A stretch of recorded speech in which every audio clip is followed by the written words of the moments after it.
Napansin ko lang, oh. Hindi ko alam kung mag-asawa to, eh, no?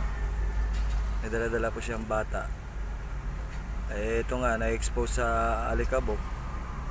Ito yung mga dapat na tinutulungan ng mga may kaya o may kakayanan. Dito po sila sa gilid ng kalsada, eh. Ayan.